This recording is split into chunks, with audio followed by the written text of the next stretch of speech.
Hello दोस्तों, स्वागत है आपका हमारे यूट्यूब चैनल ओनली स्टडी ज्ञान में। आज हम पढ़ने वाले हैं 12th क्लास हिंदी कोर का फर्स्ट बुक आरोह भाग 2। इसमें थर्ड चैप्टर कविता हमारा चैप्टर है, कविता के बहाने, जिसके लेखक हैं कुंवर नारायण। तो इसमें हम लोग कवि परिचय तथा इसका जो है काव्य का जो अर्थ होता है उसे देखने वाले हैं और फिर इसके प्रश्न अभ्यास। तो इसका जो जन्म हुआ था लेखक का, वह हुआ था 19 दिसंबर 1927 ईस्वी को उत्तर प्रदेश में।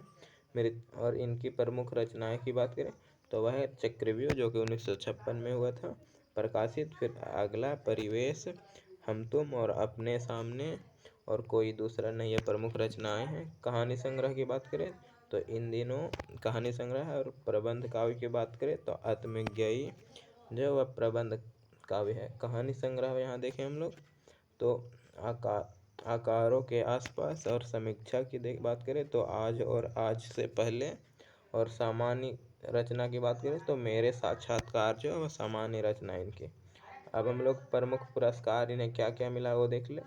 तो साहित्य अकादमी पुरस्कार इन्हें मिला है, फिर कुमारन आसन पुरस्कार मिला है, व्यास सम्मान मिला है, प्रेमचंद्र पुरस्कार, लोहिया सम्मान, कबीर सम्मान और ज्ञानपीठ पुरस्कार इन्हें प्रमुख मिला है।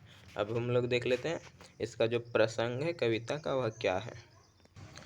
इसकी प्रसंग की बात करें तो वह कविता के बहाने में कवि जो है वह वर्तमान समय में कविता में बादलों के अर्थ भाव को लेकर डरा हुआ है।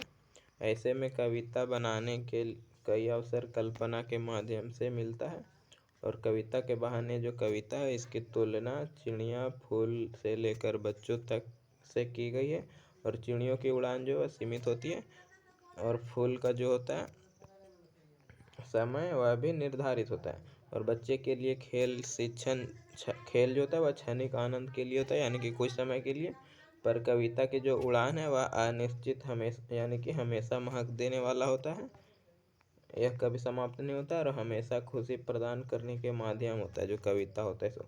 और कविता जो है सीमाओं से परे होता है, यानी कि बहुत आगे होता है। अब हम लोग इसके प्रश्न अभ्यास देखें तो पहला क्वेश्चन हमारा, इस कविता के बहाने जो है बताएं कि सब घर, जो शब्द है सब घर एक कर देने के माने क्या होता है। सब घर एक कर देने के माने जो इन्वर्टेड कोमा में लिखा गया यह क्या होता है वह बताना है। तो सब घर एक कर देने के माने का अर्थ है कि सीमाओं का बंधन जो है वह मिट जाना, यानी कि खत्म हो जाना। जिस प्रकार बच्चे खेल के दौरान किसी भी सीमा का ध्यान नहीं रखते हैं, उसी प्रकार जो हुआ कविता लिखते समय कवि पूरे विश्व को एक नज़र से देखता है और समाज की भी एक ही रूप को में मानता है, और इस तरह इसका अर्थ निकाला जाता है। दूसरा क्वेश्चन हम लोग देखें, उड़ने और खेलने का जो कविता से क्या संबंध है वह बताना है हमें। तो कविता में उड़ने का जो आशय है वह चिड़िया के बंधन के संदर्भ में, और खिलने का आशय जो है वह है फूल के संदर्भ में कहा गया है। आगे देखें इसमें थोड़ा सा, तो जो चिड़िया के लिए उड़ना शब्द जो है वह कवि के लिए कल्पना की उड़ान है, और खिलना जो फूल के लिए आया है, जबकि कविता के लिए उसका निर्माण जो है वह महक सदियों तक जो रहता है फूलों का, उसके लिए खिलना शब्द जो आया है इस कविता में। तीसरा क्वेश्चन देखें हम लोग, तो है कविता और बच्चे के को समानांतर रखने का जो है वह क्या कारण हो सकता है। जो कविता और बच्चों को समानांतर रखा गया एक समान, उसके कारण बताना।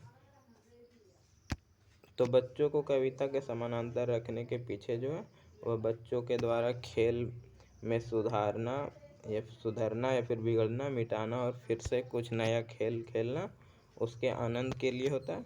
उसी प्रकार जो वह कविता का निर्माण जो वह नए नए शब्दों को चुनकर कल्पना रूपी जो पंख से कविता बनाता है, और जो कई वर्षों तक पढ़ी जाती है। तो इसका इस तरह अर्थ था। आगे क्वेश्चन देखें हम लोग चौथा।